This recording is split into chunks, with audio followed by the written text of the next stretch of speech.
वह उस रेल से पहली बार बिहार आ रहा था। इंदौर से पटना की यह रेल लाइन बिहार और मध्य प्रदेश को जोड़ती थी। वह मस्ती में दोपहर के 2 बजे चढ़ा, लेकिन 13-14 घंटे के सफर के बाद वह एक हादसे का शिकार हो गया। पूरी रेल को नुकसान पहुंचा था। वह किसी तरह जान बचाकर उतरा। उसे कम ही चोट लगी थी। उसे पता नहीं था कि अब वह कहाँ है कि तभी एक बूढ़ी अम्मा ने उसका हाथ थामकर कहा, बेटा, अम्मा से रूठकर तू कहाँ भाग गया था?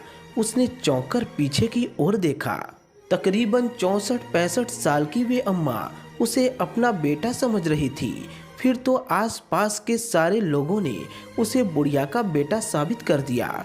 उसे जबरदस्ती बुढ़िया के घर जाना पड़ा। उस बुढ़िया के बेटे की शक्ल और उम्र पूरी तरह उससे मिलती जुलती थी। चलो थोड़ा मजा ले लेते हैं, उसने मन ही मन सोचा। रात को खाना खाने के बाद जैसे ही वह सोने के लिए कमरे में पहुंचा तो चौंक गया। बुढ़िया की बहू गर्मा गर्म दूध लेकर उसके पास आई। वह भरे पूरे बदन की सांवले रंग की औरत थी। अब मैं कभी आपसे नहीं लड़ूंगी, आपकी हर बात मानूंगी, वह औरत उससे लिपटते हुए बोली। क्यों, क्या हुआ था? उसने बड़ी हैरानी से पूछा। आप शादी के 2 महीने बाद अचानक गायब हो गए थे। सबने आपको बहुत ढूंढा पर आप कहीं नहीं मिले। इस गम में बाबूजी चल बसे, वह रोते हुए बता रही थी। मैं सब भूल चुका हूँ, मुझे कुछ याद नहीं है, मैं किसी को नहीं पहचानता, वह शांत भाव से बोला। उस औरत ने रात को उसे भरपूर देह सुख दिया। सुबह के तकरीबन 8 बजे उसकी नींद खुली। उसने ब्रश करके चाय पी। दिन में पता चला कि वह दुकान चलाता था। वह दिन भर में अपनी इस जिंदगी के बारे में काफ़ी कुछ जान गया। उसकी 5 बहनें थीं और वह इकलौता भाई है। उसकी पत्नी चौथी बहन की ननद है। तकरीबन 6 साल पहले शादी हुई थी।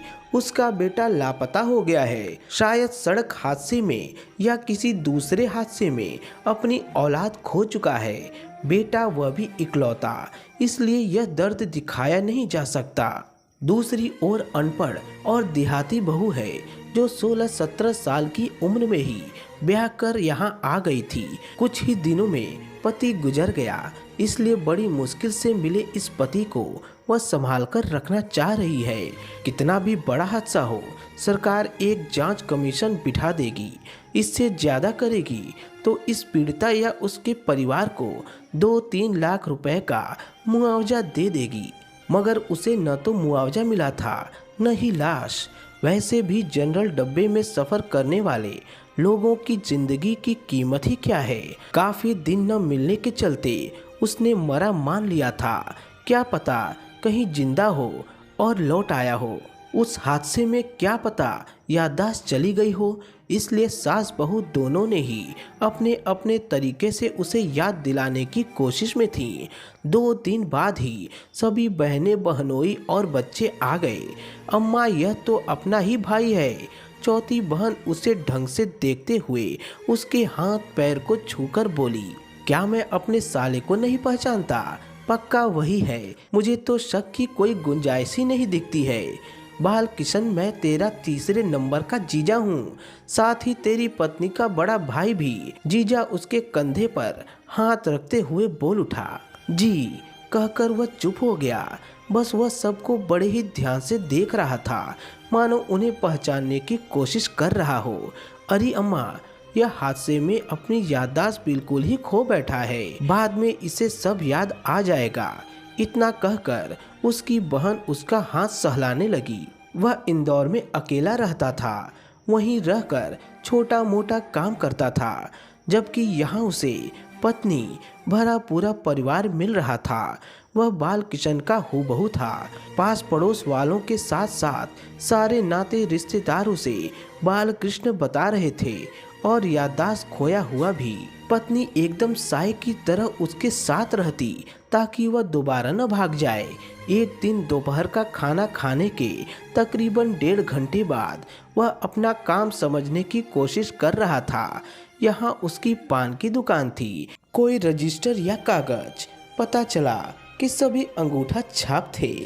बस वही 10वीं फेल था।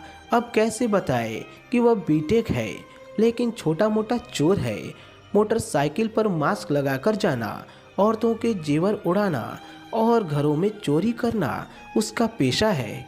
मगर इस परिवार में सभी सीधे साधे हैं। उसकी तीसरे नंबर की बहन ने पूरे 5 तोले का सोने का हार पहना हुआ था। कोरा रंग, दोहरा बदन, भारी भरकम शरीर पर वह हार जंच रहा था। जब वह गौर से उस हार को देखने लगा तो झट से बहनोई बोला, क्यों साले साहब, पसंद है तो रख लो इस हार को। ऐसी बात नहीं है, वह सकपकाकर बोला था। फिर भी तुम मेरी बहन के सुहाग हो, अगर कुछ चाहिए तो बोलो। मेरी बहन की वीरान जिंदगी में बाहर आ चुकी है। जीजा भावुक होते हुए बोला, ऐसा कुछ नहीं है।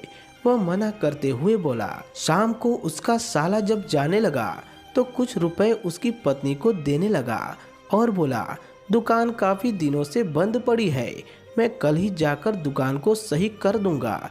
न भैया, मेरे पास पैसे हैं। इनके पास भी जेब में 20,000 रुपए हैं। वह भाई को पैसे देने से मना करते हुए बोली, मगर मैं तो पान की दुकान चलाना भूल गया हूँ, पान लगाना तक नहीं आता मुझे, कैसे बेचूंगा। उसके दिमाग में तेजी से कुछ चलने लगा। क्या सोच रहे हो साले साहब? जीजा मानो उसके चेहरे को गौर से पढ़ते हुए बोला, पान की दुकान मैंने कभी नहीं चलाई है। मैं तो टेलीविजन, ट्रांजिस्टर, फ्रिज सुधारना जरूर जानता हूँ। वह जीजा को समझाते हुए बोला, फिर तो हमारे पड़ोस में दुकान ले लेते हैं। 5-10 किलोमीटर में एक भी दुकान नहीं है, खूब चलेगी। जीजा हंसते हुए बोला। अगले दिन सुबह घर से तकरीबन 1.5 किलोमीटर दूर बंद पड़ी दुकान उसे सौंपी गई तो दिन भर में उसे सुधार कर दुकान की शक्ल दे दी। जरूरी सामान का इंतजाम किया गया। पहले दिन वह 500 रुपए कमा कर लाया तो बहुत खुश था। जीजा भी उसके काम से खुश था। वह उसे खुद घर छोड़ने आया था।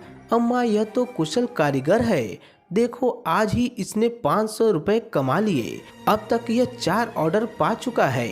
जीजा जोश में बोल रहा था, अब बेटा आ गया है ना, मेरी सारी गरीबी दूर हो जाएगी। अम्मा तकरीबन रोते हुए कह रही थी, रो मत अम्मा, मैं सब ठीक कर लूँगा। वह पहली बार बोला था। रात को खाना खाने के बाद जब वह बिस्तर पर सोने पहुंचा तो पत्नी खुशी से भरी थी।